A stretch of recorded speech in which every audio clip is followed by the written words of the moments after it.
Olukusa olwaleero Susan Makula alabiddwako naye asekeredde abo bonna abagamba nti bamukubyeko ekibaate era babadde n'omukwano gw'ekimemette byonna nja kubanga mbikutuusaako mu maaso awo. Ate abange abantu no bagenze ne bajjayo obubaka bonna bonna ababiri bano bazze boogera batugamba nti bano beekaza naye mbwa ebintu tebitambula bulungi. Owange Azawi si musanyufu n'abayimbi mulowooza biki byayogedde byonna nja kubanga mbikutuusaako. Ate mwana muwala Chosen Becky bannanga omukwano gw'alina eri omukyala Irene Namubiru gwe tegugambika byonna nja kubanga mbikutuusaako nenga nkugamba kimu nti oli ku NCK TV era bw'oba oliawo nga tona subscribinga kekadde obeere nga subscribinga ringing that notification bell sharing liking saako n'okubanga oleka comment yo ebisigadde byonna buterevu. Amawulire nja kubanga ngakuwa era nja kubanga ngakutuusaako. Ndi ku nsonga z'aba Susan Bugingo ne Pastor Rochas Bugingo munnange nga womanyi abaana tebaggwayo abaana bagenze nga badiginga diipu ne bagamba nti obufumbo bw'abantu bano kituufu nga bagamba mbu there is no smoke without fire nti kirabika mu butuufu waliwo ebitatambula bulungi okusinziira ku butambi buno bwe ngenda okubanga nkulaga. Katusooke ne kano bandagulako fumbira musumba n'enkisaza namu kutula kubanga nakula ndaba abasumba be bakola mukwano nga saagala ebyo ate tetuvako eyo ne bakuleetera ebintu byonna ng'omusumba Pastor Rochas Bugingo ebigambo by'abadde ayogera naddala ku bakyala anti bagamba nti ono yandibanga bulijjo abadde akoona mukyala we. Susan Makula si mufumbi alina kyanoonya. Zonjagala Professor Simeon Kaliwa kibuuzo njagala oyagala kumbuzanga Petero ne Yesu kibuuzo it's a yes or a no. Teri kintu kibinga kubeera na mukazi nga talina buwongo naye ng'alina bifo byakyama kubanga batandise okukalakata nekaba kukalakata.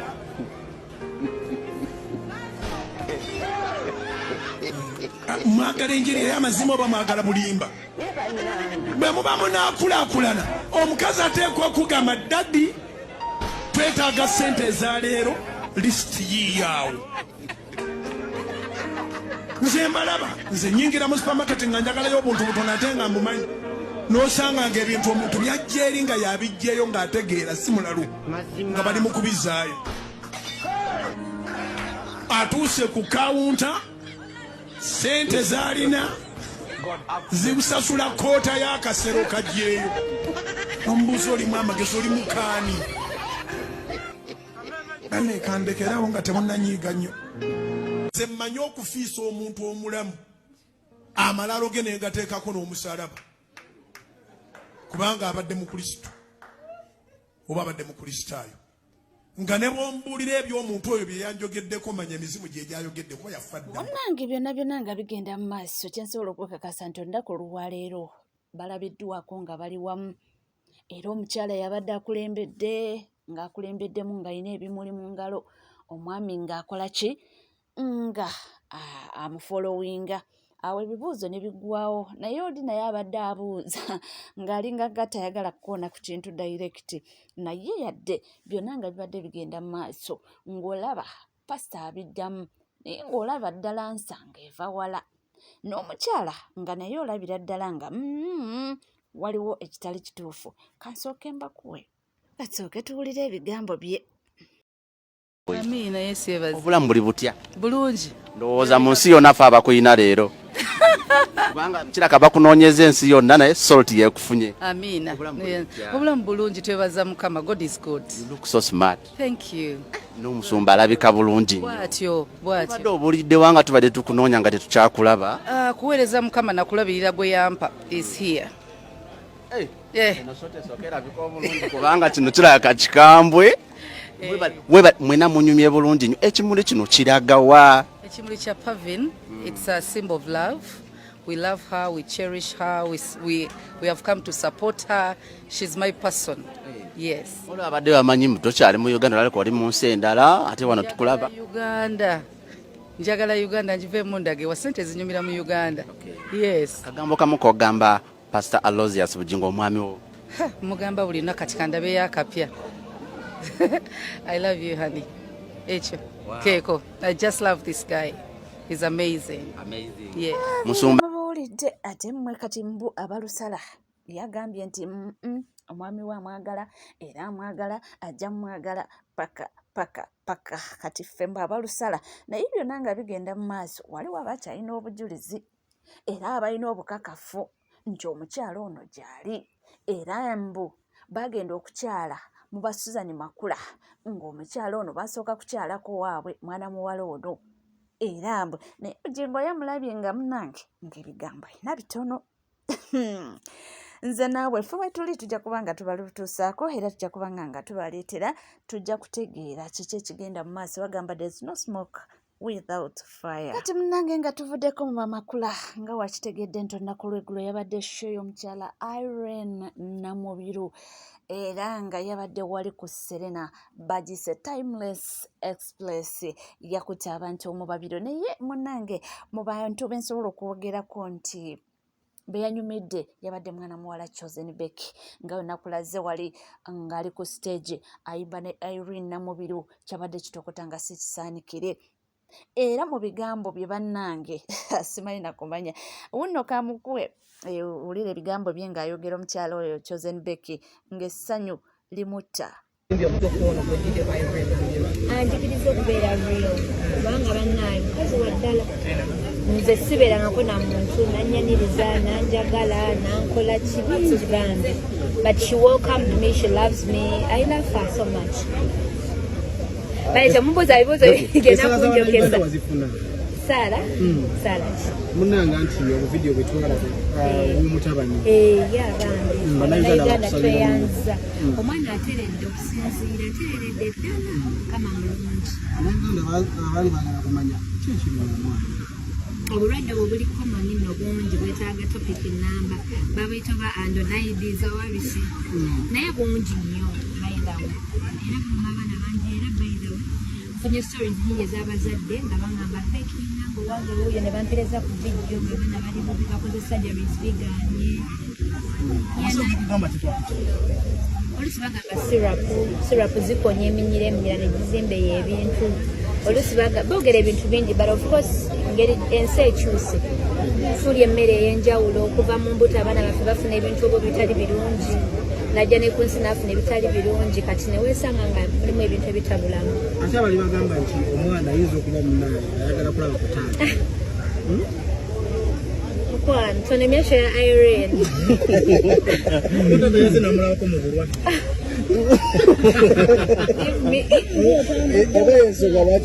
bulijjo otambula nani omwana w'abantu mukwano waali omanyi ki gwe to look around waali nga tetumulaba naye ngambe leero sho yange leero nyumire waali akoze eki mulimu ki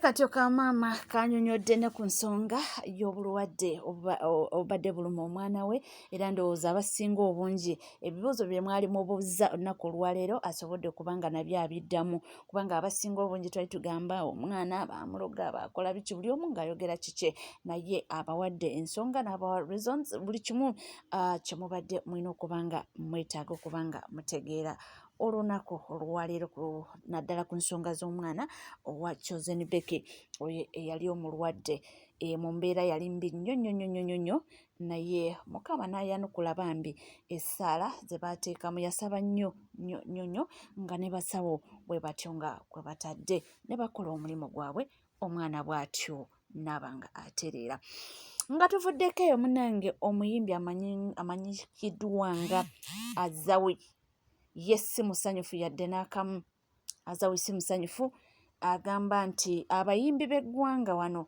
abantu abanansi babawagidde nnyo mbu nnyo nnyini ddala nti naye mbu abayimbi bagaanye okuvaayo kubanga begatta ku bantu basitule eddoboozi mbu badimandinge freedom yaabwe si freedom nno mbu badimandinge ebyo biruma abantu mu ggwanga Uganda naddala recently demonstration eyaliwo peaceful demonstration mbu abayimbi abanene baali basaanidde at least basitule ku ddoboozi naye mbu babeera basirika ebifuula atali kiriwo. Bibino ebigambo bya Zawe.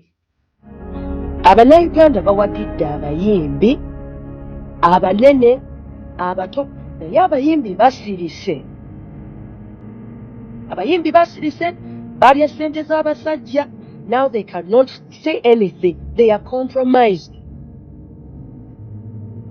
Now, when the time comes for them to hold their concert, they want people to turn up for them. Baagala bajje mutuwagire ne beewuuba ne bagenda simanya eyo mu downtown lino omulaba ng'ali eyo mu katale simanya Nakasero simanya Owino asaba buki bantu bajje bagule tiketi ze bamulabe n'essaawa zino eno omuyimbi asirise. Abanene kati yatenze ensingano tewali yadde n'omuyimbi n'omu omunene ali mu kwogera. Everyone is quiet but you want your fans to support you but you're not. Ebyo ebigambo bya Zawe si musanjufu yadde n'akamu eri abayimbi b'eggwanga Uganda. Era agamba nti naddala abanene nti mulekeredde nnyo Abannayuganda nti mu kaseera ke babaagaliramu ate mmwe muli byammwe era muli birala nnyo. Agamba mu butuufu si kituufu mwandibadde musitukiramu eddoboozi lye musitula nga musaba abantu mujje musapootinga ekivulo nga muteekako obulango. Agamba nti yandibadde sseemu ddoboozi lye mukozesa okuba nga oba mujja ne mwegattira wamu n'omuntu wa bulijjo ne muba nga mudimandinga equal rights mukondeminga ebigenda mu maaso mu ggwanga Uganda nga corruption bintu bingi nnyo ebyo byayogerako. Singa tuvuddeko eyo munnange tulaba nti omwana mulenzi Shakib ne mukyala we Zare Hassani bavuddeyo ne baba nga baddukirira omulanga ogwakubiddwa Musaayi Muto Champion Gudo. Ono yabadde ng'ayungula amaziga bambi nga yenna munnyogovu mu bigambo bye ng'asaba obuyambi. Yatuuse n'alajanira buli omu n'alajanira bafulufiga baani nti muveeyo mutuyambe kubanga embeera mwe tuli si nnungi. Bwe batyo omwana mulenzi Shakibu Bawazari the boss lady n'asitukiramu ku nkya ya leero n'aba nga agenda okuba nga asapootinga omwana ono.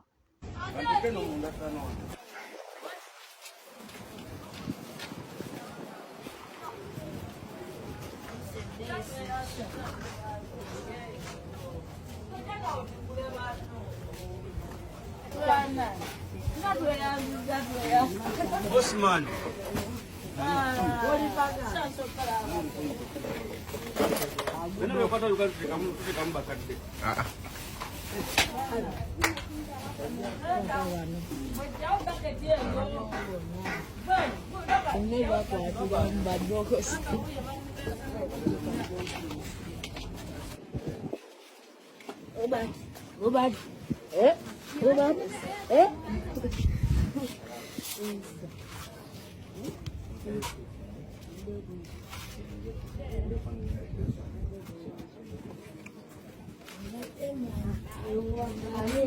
Amaja duko ite junior mgamba yangu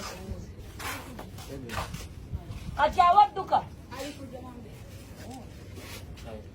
gosito ngute gaste mulesele kubutebe ani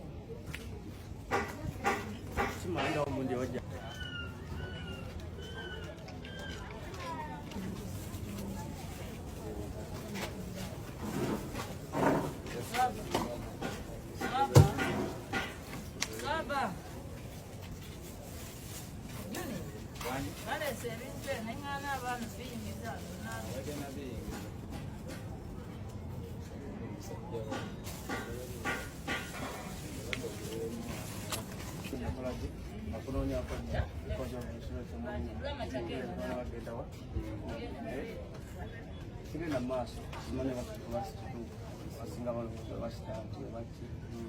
naye kulawanula kibi nnyo okubeera ng'obadde osituse eddaala atunodda wansi kati kuba kyabantu kyebadala ku media nti faananikuddoo owanula kugye mbadde erigyoli eriye sazeewo nzije mukyekingeko nkukyekingeko neka just nobaka bantu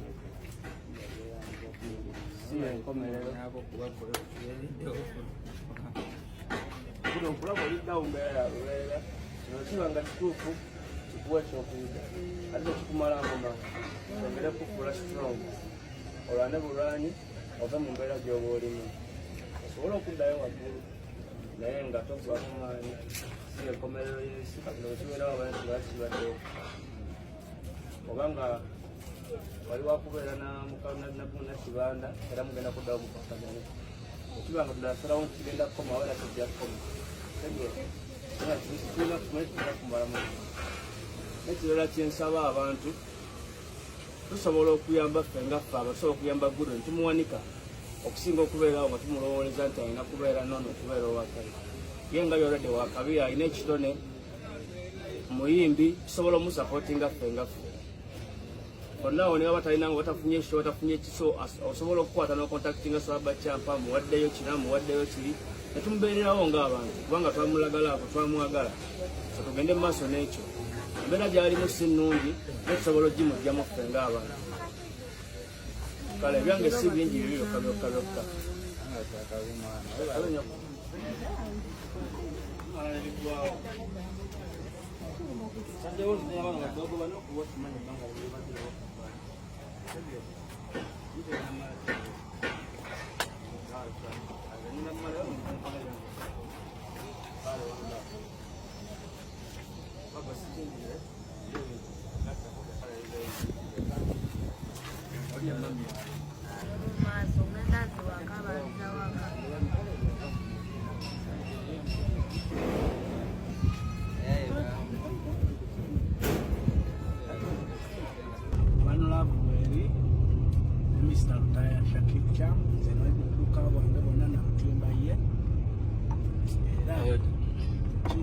Ronald zenga ndaga one love from way back nga simulabanga nako era gwe gusoso musinkana bambi naye ebyo batukoze zobulamu bwange even kuva dawe butyo kubanga mbere South Africa eyo nga lwenkuba mwaka sente asikanti katentini akakwata nengenda nenyinga supermarket nengula ebintu bya milioni nga 2 kamalo begula nga mbiteka mu boti yange nzija ntambula street ku street nonya abantu bali okonjala beruma anyonta beruma nembawa alinze ndiwunza kindi mundi bwenti nga webale kubana mutima mulungi twagaliza abantu abo nagwo twagaliza ffenna kubanze kenyini Mr. Lutayo yanyambako omwana wange yali bubi n'abaako kyankwatirawo kyesijja ate emboze katero mbadde sibe nabyerabira ebyo ate basibijjukire ebyokuweereza kukola ebyokoze basibijjukire bingi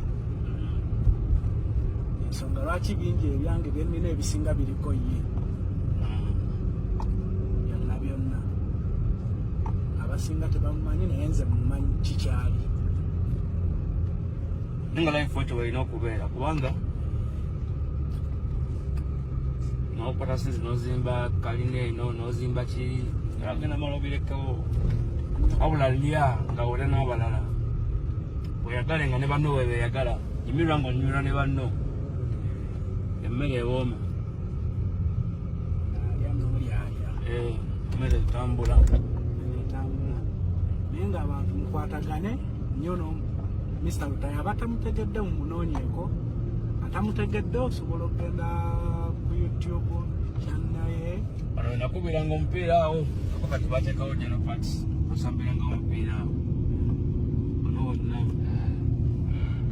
ono gwe bayitakawo empepeti falaawo zone wano wetuuka wano mbandikka wano waliwo kasomero oba kakyaliwo akayitanga wasimanyanga manya gamba ne mutwe kyuma kya mmwanyi ekyo samba coffee works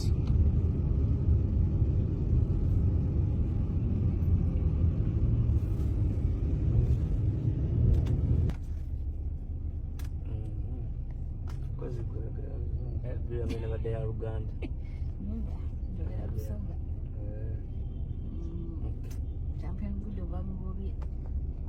byebyo munnaffe ebitambula essaawa yakakati era nga nkugamba kimu nti mukwano aliyo ng'otona subscribinga kekadde obeere ng'osubscribinga era womala ng'onyiga kadde ebisigaddewo nkugambira nti tuula kalira nwera tulina bingi nnyo betugenda okuba nga tukutuusaako mu maaso awo era nkugamba kimu nti gwe munnange tukwagala nnyo era tukwagalira ddala weebale kubanga oli naffe weebale kutwagala.